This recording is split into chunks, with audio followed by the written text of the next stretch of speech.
this day is the culmination of everything that we've done, everything that we've breathed, and all the blood that we've shed. That was a very hard time. So I've been looking forward to today for I don't know how long. Before I even wrote the thesis, I could not wait to get up here to present about it because this topic is something that I'm so passionate about, and I'm going to tell you a couple of reasons why. So if my tech guy, where's my tech guy? Is he here? Is he here? He said he's going to help me with the making sure the PowerPoint is going to be on there. Oh, you know what? Actually, could you? I think you should just Open the phone. Boom. So this project. So why did I choose black superheroes? Why did I want to look at that? And to be honest with you, it's a very personal project. I did it for the sake of sort of my own exploration. Because as a young black kid, you watch TV and you want to see yourself on TV, whether it be in some sort of cool role. But for me, I always wanted to fly. I always wanted to be a superhero. And I want to say maybe 7th grade, Superman almost killed me himself. And what I mean by that is after the movie Superman Returns came out, I left for home from the movie theater, and I was determined in my mind that I could fly. Craziness. Because you can't fly, it's just not possible. But in my mind, I had so much faith, I was going to get a cape, and I looked up to this guy and said, God, I said, if you just give me 60 seconds in the air, that's all I need is just a good 60 seconds. And thankfully I didn't try that.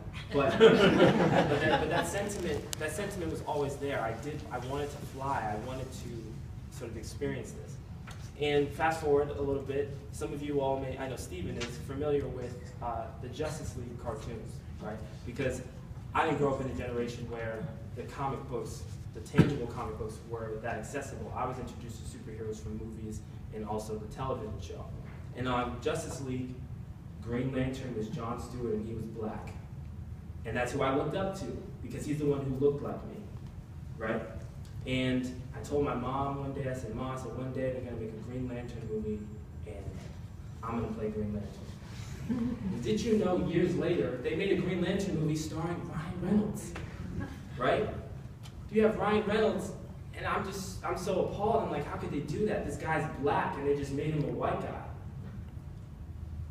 Come to Con, Professor Baker holds a symposium on African Americans in comics. And during that panel, I ended up learning that the original Green Lantern wasn't black, and that it wasn't until generations later that he was made to be a black hero. And so I was kind of feeling a little distraught, a little depleted. I was like, wow, there's no one out there who can fly that looks like me. And so it caused me to do some research. And in my research, I found this plethora of black superheroes that I had never been exposed to before. There's like this lost narrative, if you will. And I just kept digging and digging and digging, and I was fascinated by this stuff. I said, you know what? I need to write about this because this is stuff no one knows about. So that was the first reason why I chose to do this. The second one, and I'm going to ask you all to participate in this one. Raise your hand if you can name 3 black superheroes. Raise your hand if you knew there were black superheroes at all. That's good, that's a little bit better. But see, that's a problem, because if you decided to do a Wikipedia search, you'd find hundreds, okay, over the course of many years. But today what I want to give you is a presentation that is going to kind of contextualize how I approached this, because this is a big topic, okay? And how I approached it in a way that could orient you in sort of the comic book knowledge, the superhero genre, and then bringing it down to understanding what black superheroes look like. And I specifically looked at black male superheroes and how tropes associated with black masculinity were sort of infused in these. And that also comes from a very personal place because I am a black male and I wanted to see myself fly.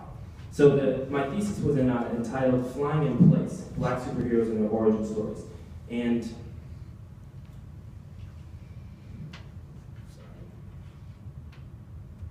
there we go. So why superheroes?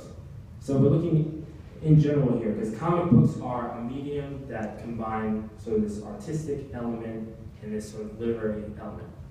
But superheroes are a genre of comic books. And I use this quotation in my paper, and it's Jason Dittmer in his book, Captain America and the National Superhero. And he said that comic books are a medium through which national identity and geopolitical scripts are narrated. Huh? What does that mean? Okay? So, although we look at comic books, we look at superheroes, they're colorful, they're expansive, you have these superpowers. They're political entities. And what I mean by that is that early on, especially when the superhero genre was sort of created, and I started with this in my paper, looking at Superman and Captain America, they came at key times in our nation's history. Okay? They are representative of not only just the national body, but also this individual. To where you can look at Captain America and see the ideal American citizen, view yourself in that way, but also his body represents the entire nation. So you have this sort of American ideological mythology, with it's infusing the politics, perceptions on morality, justice, things like this that are purely American.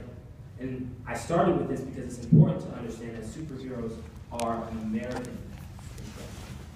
It's Americans' morality. It's American. All of these things are American. And so the political implications of that means that it's a power narrative. Power in the sense that you have superpowers, but also power because Superman was introduced after the Great Depression, right at the tail end, and also right before World War II. Captain America, Pearl Harbor. So you have these characters who are basically America's way of flexing their ideology. Okay? So you have Superman, Captain America, their early enemies are Nazi Germans and other sort of global sort of enemies in opposition. And from there, then you start getting this evolution of like monsters and other sort of mythical creatures, if you will. But even then, they're representative of like whatever's happening towards Superman's body, whatever's happening towards Captain America's body is an attack against America. Okay? And so I use the origin story because it is a narrative tool, but also because comic books and superheroes, you write a character, they can last forever. You can kill them, you can resurrect them, it doesn't really matter. But the origin story is when the superhero is introduced and it's in its purest form. So looking at the origin stories to kind of see where they come from. So briefly, these were the chapters of my thesis. And if you get a chance to look at it, then you can look into more detail. I'm not going to go into all of them. I'm mainly going to focus on chapter 3 and 4. But to give you a brief overview, chapter 1 is, I entitled it Golden Age Under Fire because you have this golden age of comics where you have Superman, Wonder Woman, Batman, and so on and so forth. And I'm kind of looking at it from a critical lens and understanding how it is a racially exclusive genre of superhero, right? And then in Disillusionment of the Ideal, I look at when black superheroes were introduced, because that was also a pivotal time. Time gaps here. Superman, 1938, first black superhero in the 60s, like 1966. Why that time gap? There's no such thing as black people in America. But once again, it echoes this idea that national identity is being narrated. When you leave out black superheroes, there's an absence of black bodies as superheroes.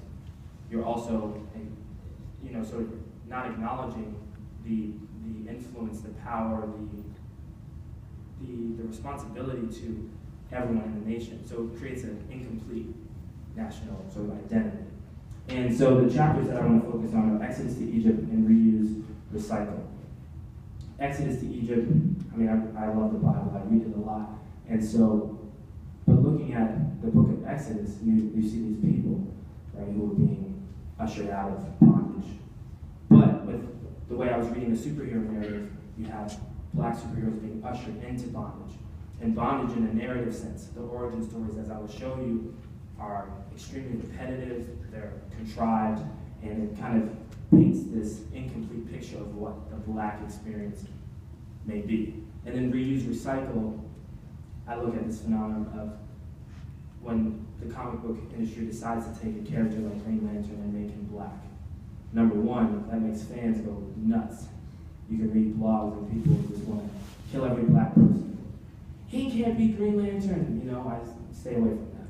But looking at those implications, because once Black superheroes are introduced, race becomes a part of the narrative, no matter what. And it's not just a piece of it, it's the focal point. So the origin story is important because it gives context. The origin story is equivalent to a superhero's biography, like where they came from, where they were born, how they get their powers, so on and so forth. And it gives you context because in most cases, the origin issue of a comic, you've already met the superhero, they're already established, and it's like you're revisiting what happened, okay? And you have this story world, so you understand what the powers mean, who's in charge, who the enemies are. All of this is established, and then you have this call to action, where the superhero is basically given their first opportunity to prove that they are the superhero and then establishes the rest. So heroes with 1,000 white faces. So you have Superman and Captain America, who as I've said before, they serve this dual function of being stand-ins for the nation, but also stand-ins for individual citizenship, American citizenship. And so with comic books, because of its large visual component, race does matter, and they are white-skinned, okay? And where they come from, who they are, is white. So they represent this sort of hegemonic white American sort of ideals. And you're introduced to this morality. It's like morally absolute in the sense it's perfect. Superman's morals are, there's none more perfect. He understands everything. He knows the difference between right and wrong. There's never any gray area. So that's where the simplicity comes in. Superman is the epitome of good, and all of his enemies are evil. There's no like, oh well, maybe they're okay. No, they're evil, and he's pure good. So you have this simplicity in which you have this reimagined American story world where you have, oh yeah, Superman's great, and these enemies are bad. And then whiteness becomes abstract because it becomes so idealized that it's hard to place it. And there they are, in case you didn't know them. And something I talk about a lot in my thesis is kind of this, what I call the shadow narrative. So Black heroes and white shadows. Most Black superheroes' origin stories are supplements or subplot to a white superhero's origin story, or just their story in general. It's very rare until later that you get these Black superheroes who have their own origin stories on their own. Most of the time they're introduced. Even with the recent Captain America movie, if anyone saw it, I didn't see it yet. I know Falcon's in there. The Falcon, his story is told within Captain America. So they're always being overshadowed by this white superhero. And they become sidekicks, and it's like the substandard heroes, and it's a subgenre. And this right here is important because I use this as a turning point to connect Superman with Black superheroes, right? Superman in this is like 2002, they wrote this, so it's a little distant from the original Superman, but he goes to Harlem for the first time, and he meets up with this hero named Muhammad X, who's a combination of Muhammad Ali, Malcolm X, those are his heroes. And Superman's trying to do his thing, and then all of a sudden Muhammad X comes over, he's like, what are you doing here? Like, you've been neglecting us all this time, I'm the protector, I'm the hero of this space. And he's like, basically calls Superman racist. And Superman is so disturbed by this. He has white guilt. In the comic, he ends up going to talk to Lois. Lois is like, hey Superman, what's wrong? Like, what's going on? And he's like, you know, I ran into this Black guy today. And he said to me that I'm not a good role model to him. Like, I shouldn't be Black kids' role models because I'm not the same skin color. And she's like, oh, okay. Well, maybe you should talk to another Black superhero to get his perspective. So Lois is no help in these cases. But then he ends up coming back to